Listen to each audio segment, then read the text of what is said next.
voilà, victoire d'Anthony Joshua. Il met KO dans le 7ème round Alexander Povetkin. On va revenir sur ce combat, ça a été un sacré combat, un combat vraiment de fou.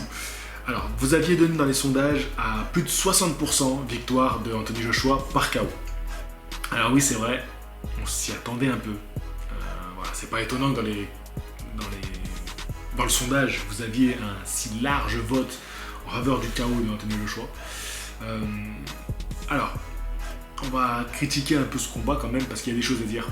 Joshua, il a été fébrile, il s'est fait toucher et il s'est fait dominer en toute première partie de combat par Alexander Povetkin.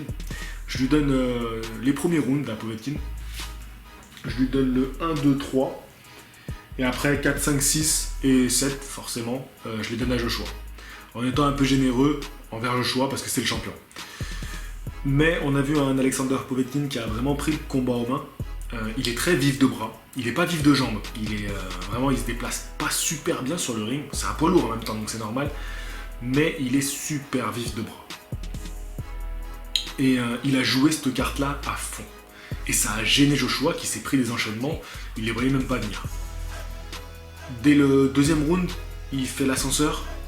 Je pensais même qu'il allait mettre un pied à terre, mais j'étais pas super inquiet pour lui non plus.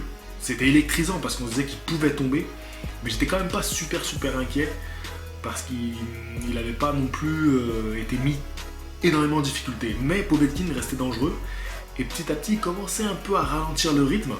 Plus ça avançait, plus il ralentissait le rythme. Il fallait qu'il cherche aussi un second souffle. Et la chose que je regrettais de la part de Joshua, c'est qu'il est tellement... Alors, attendez, ça on va le dire dans un deuxième temps. Le premier temps, c'est que je trouve que Joshua, il est un peu naïf. Dans sa boxe, il est un peu naïf. À un moment, le commentateur, Samir, parlait de Klitschko et de sa fameuse gauche. Joshua a un très bon jab.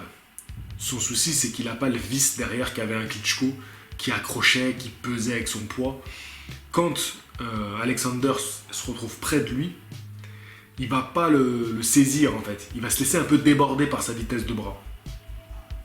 Ce qu'on pouvait voir, c'est que Joshua, physiquement, il était bien plus balèze que Povetkin, mais il n'était pas aussi impressionnant que d'habitude. Je l'ai trouvé limite un peu gras. J'abuse bien sûr quand je dis ça, mais je sais pas si vous allez comprendre. Il n'était pas au top physiquement. Je ne l'ai pas trouvé dans une forme olympique comme on a l'habitude de le voir.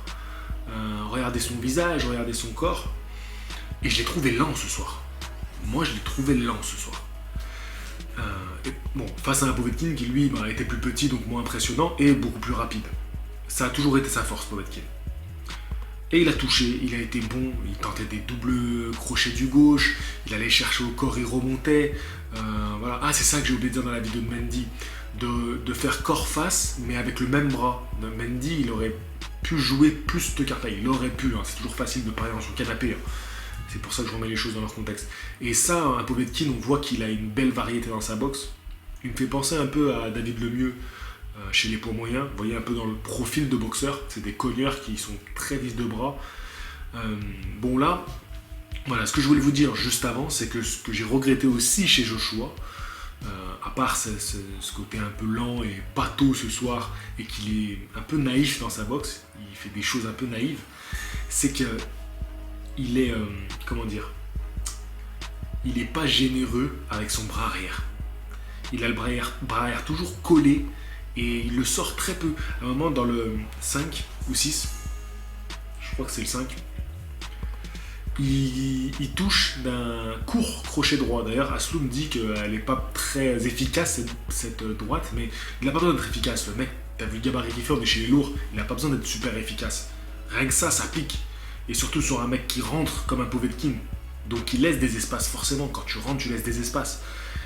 Et ça, il l'utilise pas assez, cette fameuse droite qui peut coucher un mec. En fait, il est trop... il attend trop. Bon, ça, elle finit par passer, elle a fini par rentrer.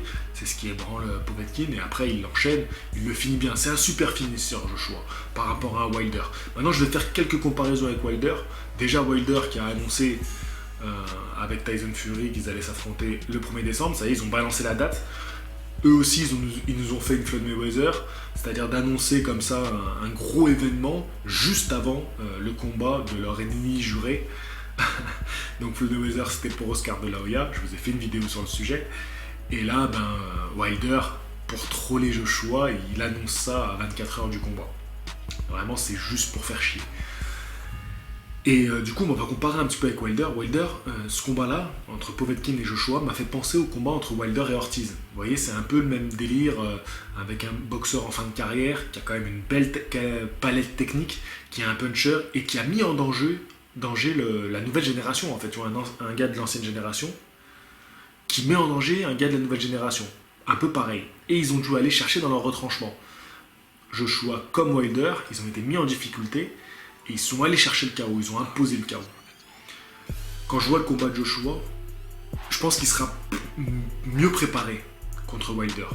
À moins que plane le doute que s'il était en petite forme aujourd'hui, c'est que il craint les contrôles dus à la WBC dont je vous ai parlé dans d'autres vidéos.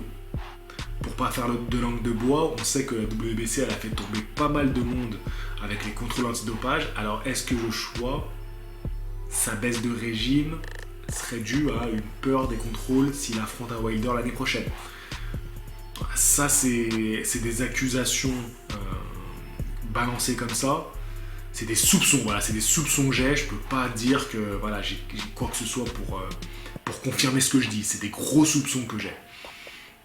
Je dis pas que Wilder est clean, hein, mais je dis que je trouve ça quand même un peu louche. Voilà, c'est tout.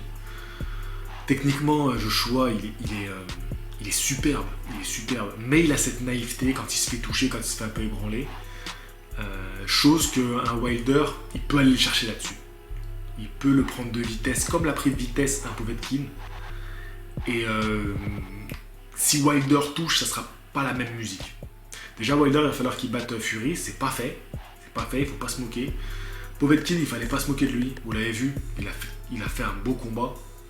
Bon, il a fini sur le cul, c'était un peu couru d'avance. Hein. Oh, Joshua, c'est une machine de guerre, hein. C'est une machine de guerre le mec. Et une fois qu'il t'a touché, il te finit, c'est sûr. Voilà, là, ils n'arrêtent pas de passer en boucle le KO. Voilà, il repasse le KO. Un KO très impressionnant, d'ailleurs le coin du russe abandonne. Là, on peut voir parce que Povetkin est compté. Il va reprendre le combat et en même temps que l'arbitre arrête le combat, vous savez, c'est soit l'arbitre qui décide d'arrêter le combat, soit le coin qui jette l'éponge. Le coin peut aussi décider que le combat soit arrêté. Selon les pays, il faut rentrer sur le ring ou le jet de l'éponge, ça fonctionne. En France, le jet de l'éponge, ça fonctionne. Enfin voilà. Je crois que je vous ai dit à peu près tout ce que je voulais vous dire par rapport à ce combat-là. J'ai été un peu, pas impressionné par Joshua. Je suis un peu déçu par ça. J'ai été impressionné par Povetkin, ça a donné un beau combat, un combat très impressionnant, un combat excitant. Alors maintenant, quelle suite pour Joshua? Est-ce qu'on va attendre un combat contre Wilder? À voir. J'espère que vous avez passé une bonne soirée. Pour une fois, on va pouvoir aller se coucher à une bonne heure. D'ailleurs, il est même pas minuit, les gars. Il est 23h50. C'est génial. Ben, je vous fais cette vidéo, je vous la mets en ligne et puis je vais aller me coucher. Je vous souhaite une bonne nuit. Je vous dis à la prochaine. Là, je vous prépare une grosse vidéo. Ça va pas être un top 5, ça va être un top 50. Un truc de malade. Je vous dis à la prochaine. Fighting!